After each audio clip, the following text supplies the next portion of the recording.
I'm J.D. Cunegan, author of Notna and the Jill Anderson series, and today I will be reading you an excerpt from my short story collection, Legends of the Gem.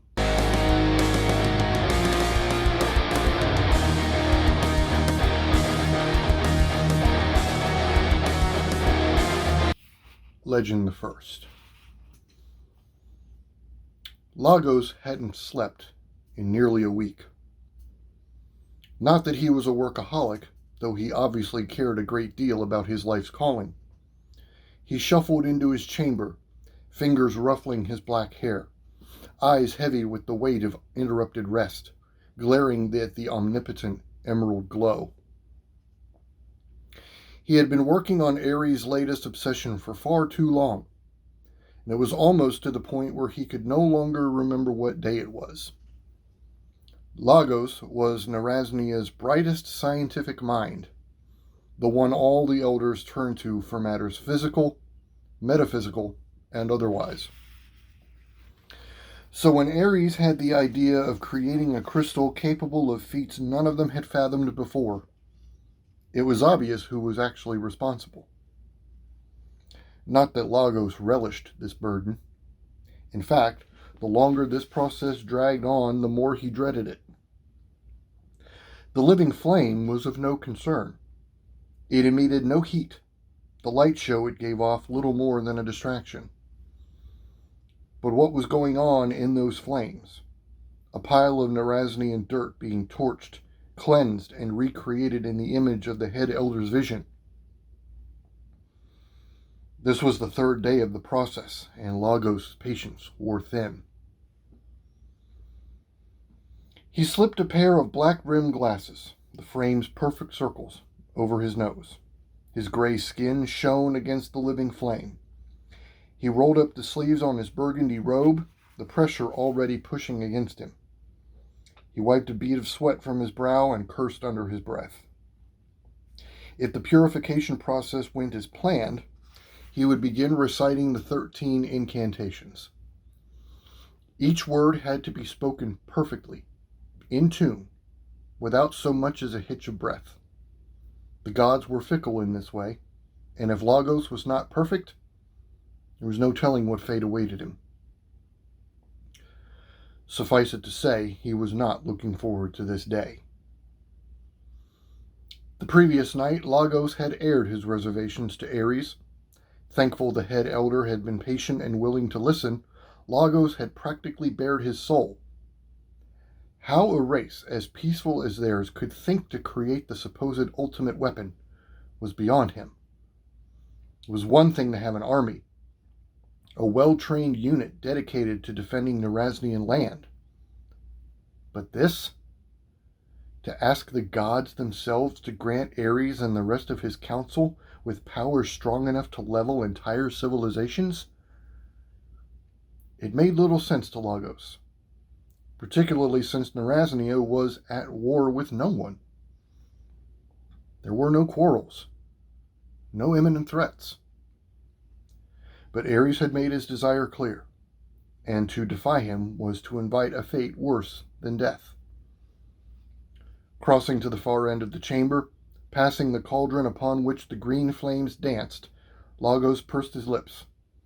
The massive tome that housed the important incantations was open, its pages yellowed and frayed. But they weren't on the page they had been the previous night. Whereas Lagos had left them on the first incantation, the book was now displaying the final one.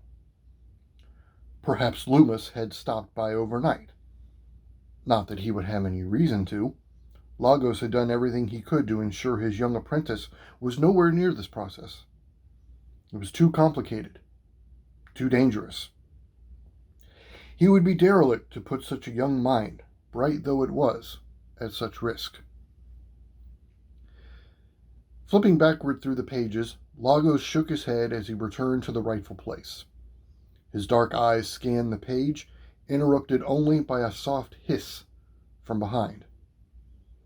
Lagos straightened and glanced over his shoulder. The room was once again silent. Only now, instead of a hiss, the faint whisper of a gust of wind came to life. The flames reached for the ceiling, growing brighter. Particles of dirt hovered almost a foot above the cauldron, swirling and careening against each other before a small shape began to form. It was oblong, remained black, rotating in stasis. Lagos approached the cauldron with a sigh, abandoning the book because, as far as he was concerned, he didn't need it. He had already committed the first 5 incantations to memory. With any luck, he wouldn't need to consult his texts until nightfall. "We think ourselves wise," he began, staring at the flames. "In truth, we are but vessels for the truly wise among us. The gods are our eyes and ears, our thoughts and our emotions. When we feel, we are channeling their own fears, their frustrations, their hopes. So long as the gods are pacified, we live long, peaceful, prosperous lives. Narasnia exists to serve the elders and the gods themselves. Their will is our purpose." The first incantation was complete. Lagos barely had time to take a deep breath before he had to start the second one. "The head elder, the voice of the gods, is the wisest among us." And it was true, to a degree. Ares had proven himself so many times in Parliament and on the battlefield and in the halls of medicine that when he emerged from the trials to be the new head elder, no one argued. Ancient texts revealed how rare that was, that the winner of the trials almost always faced potential insurrections. But Ares had been a popular, benevolent leader. Even if his recent behavior had struck Lagos and others as odd, they knew better than to completely question his intentions or his competence. "He shows us the way to truth, the way to prosperity." Poverty had been all but eradicated over the past 2 centuries. Homelessness was practically non-existent. No one went without food or water or shelter. Productivity was at an all-time high, as was collective happiness. There was even a population boom. Narasnia, for all intents and purposes, had become a utopia under Ares' rule. Which, truth be told, made his fascination with this crystal all the more vexing. "Let the flames imbue this gem with the power of the gods. May whoever wields the Gem of Notna be clear in purpose and pure in intention." The hiss returned, and the flames spiraled around the floating crystal. The light intensified to the point where Lagos had to shield his eyes with his forearm. Heat slowly built throughout the chamber, radiating off the flames in waves. Resisting the urge to shed the robe from his body, Lagos walked back to the massive tome. He flipped through the pages as best as his shaky hand would allow, sweat pouring from his forehead. 2 incantations down, and it was only going to get worse from here. Lagos, momentarily forgetting himself, turned his attention back to the cauldron. The wind was now howling, swirling around the gem to the point where the flames had formed a tornado of sorts. Lightning struck from seemingly nowhere, striking the cauldron. A large crack ran down the side of the container, a boiling liquid that was dark and thick oozing onto the floor. Steam rose and was scooped up by the wind, and the liquid followed no matter where Lagos went within the chamber. "You are unworthy." Ah, the gods had arrived. Right on schedule. "The great Ares has deemed me worthy," Lagos called out, proud that his voice held firm. "It is by his command that I call you forth." A bolt of lightning shot from the cauldron to the wooden stand holding the book. Both came crashing down, pages tearing from their bindings. Lagos ducked out of the way of a second lightning strike, biting his lip when his chin struck the floor. Scrambling back to his feet, his legs getting tangled in his robe, Lagos crawled at the marble and it slipped again. He grunted in pain and rolled onto his back, staring at the flames towering over him. Pathetic. The third incantation was more a test than anything. He knew it was coming, but no amount of study and preparation could truly make Lagos ready for what he faced. The gods were ethereal forms, and while they were not physically imposing, their presence still pressed down on Lagos' chest. He struggled to find his breath, arching his back off the cold floor and reaching for the ceiling. "I beg the gods for their mercy," he yelled. "I ask for supplication. This power is not meant for me." "Then who?" Ares, probably. But Lagos couldn't admit that. That was the perfect way to ensure this entire process would end with a body count. "That is not for me to say. It is not for any of us to say." The hissing stopped. The flames dimmed. Lagos got back to his feet, straightening his glasses and staring at the cauldron. The crystal was still hovering in place, spinning counterclockwise. It had begun taking on some of the same green hue as the flames surrounding it. A faint glow appeared in the center of the gem, and for a moment, Lagos forgot to breathe.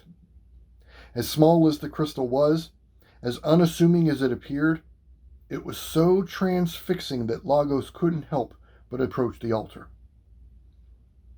He walked until he reached the edge, mouth agape and eyes wide. Exhaustion gave way to the same euphoric shot of adrenaline Lagos got every time he was on the cusp of a great discovery.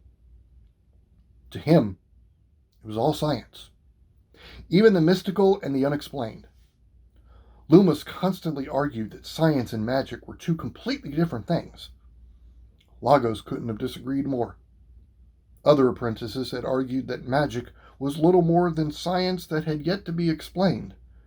But as far as Lagos was concerned, science and magic were one and the same. They operated by nearly identical rules, and they each served their specific purpose in the maintenance and restoration of society. To Lagos, science was magic, and magic was science. Science, magic, whatever was the root of this, it was breathtaking. Lagos had toiled over this project for days on end, and half the time he had spent wondering if this had perhaps been a fool's errand. Not only because he disagreed with Ares' assertion that the Neraznian people needed such a weapon, but because he wasn't convinced he could conjure it into being. The process was so tedious and exhausting, Lagos wasn't sure he had it in him. Apparently, he'd been wrong. Lagos wasn't out of the woods yet. There were still 10 incantations to recite, and the book containing them had been damaged in the god's test. But now that Lagos could see the fruits of his labor in front of him, he felt like anything was possible. There was tangible proof that this endeavor was possible. It was right there, within his grasp. If he were to reach out, he could grab the gem and cradle it in the palm of his hand. Lagos reached for the gem, but stopped himself. Lowering his hand, he turned his back to the cauldron. This wasn't meant for him. And even if Lagos had somehow survived the god's inevitable rejection, what would Ares think? "You want this for yourself." "No." Lagos shook his head. He frowned and pursed his lips. He didn't want the gem for himself. Did he? No, of course he didn't. That was foolish. And yet... No. "No," he repeated, lifting his head. "It is understandable. Mortals often crave untold power when it is right there for the taking. I have never wanted power." Again, Lagos shook his head. "The only thing I have ever craved, in the 200 years I have been on this planet, is knowledge." Tell us, Lagos. What is the difference? As much as Lagos hated to admit it, they were right. Perhaps this was also part of the test. After all, overcoming temptation was a recurring theme in several of the ancient texts Lagos had studied in preparation for this ritual. Even as Ares had predicted that something as powerful as the Gem of Notna would be highly sought after, for no other reason than the power it held. Mortals were selfish, even those who never exhibited such behavior. Even Narasnians versed in sacrifice and care for their fellow man were prone to acting in their own interests from time to time. It only made Ares' obsession with the gem's creation that much more troubling. Lagos sighed and turned back to the cauldron. The gem was pulsating with light and energy, reflecting off the lenses of his glasses. I suppose there is none. Correct. So again we ask,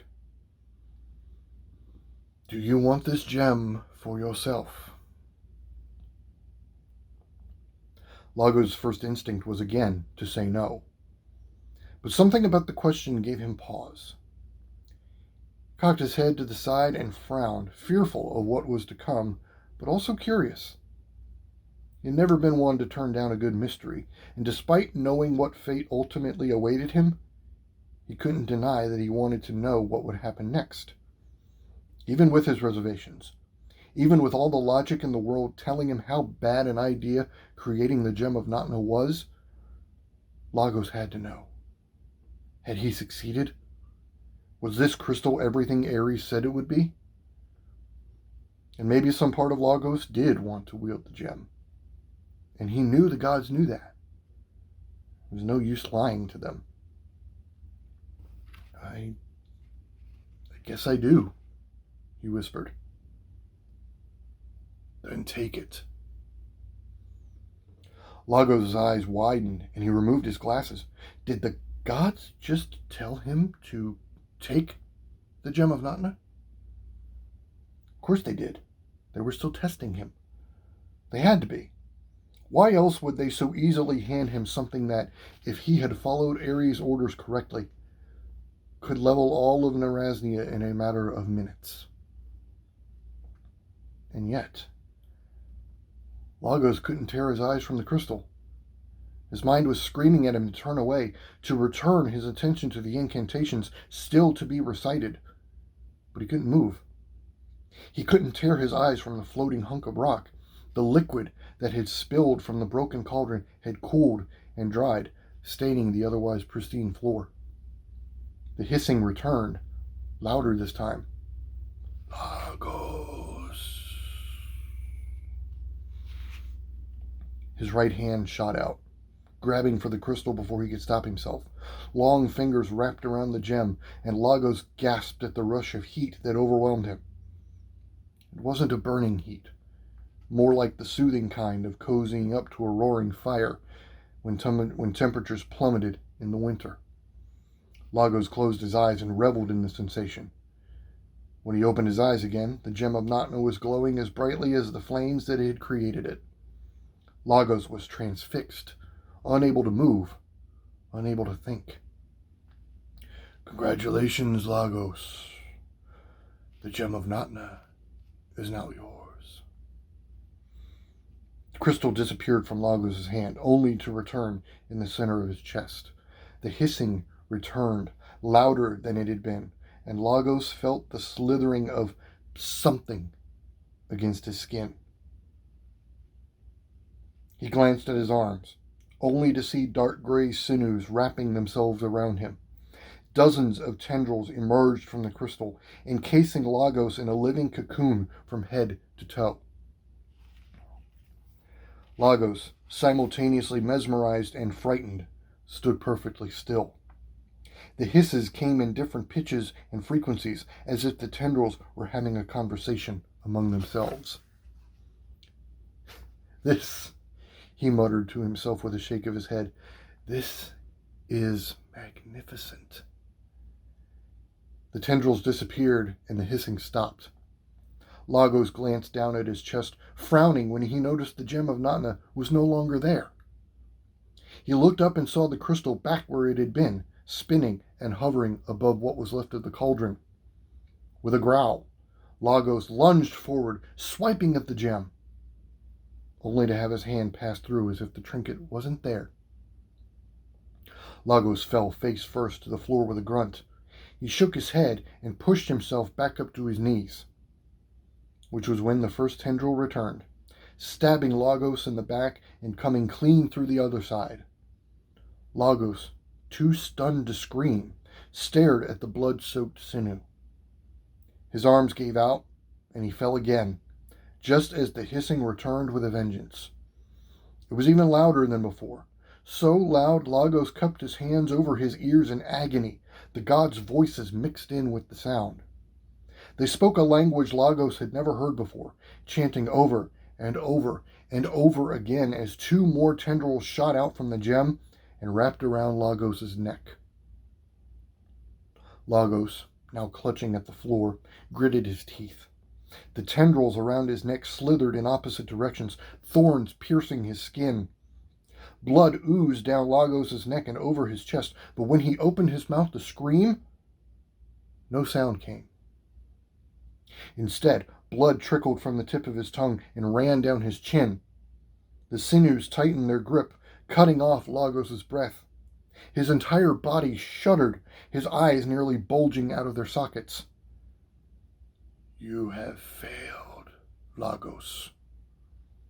You truly are unworthy." The tendrils tightened even more, spinning so fast in opposite directions that they acted as twin blades. Within seconds, Lagos' head had been removed from his body, rolling to the side as blood poured onto the floor. It mixed with the dried liquid from the cauldron, which turned a bright emerald green and glowed.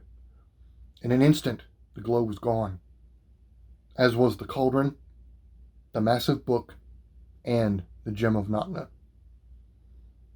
There was no evidence that anything had happened, aside from Lagos and his severed head. Legends of the Gem is available on Amazon, Barnes & Noble, Nook, Kobo, Apple iBooks, Smashwords, and in paperback. Like what you saw today? Click the like button and subscribe to this channel so you can be notified whenever there's a new video. And be sure to visit jdcuneganbooks.com to check out my work and follow me on Facebook, Twitter, and Instagram. Links are down below in the video description. Be safe and be good to each other.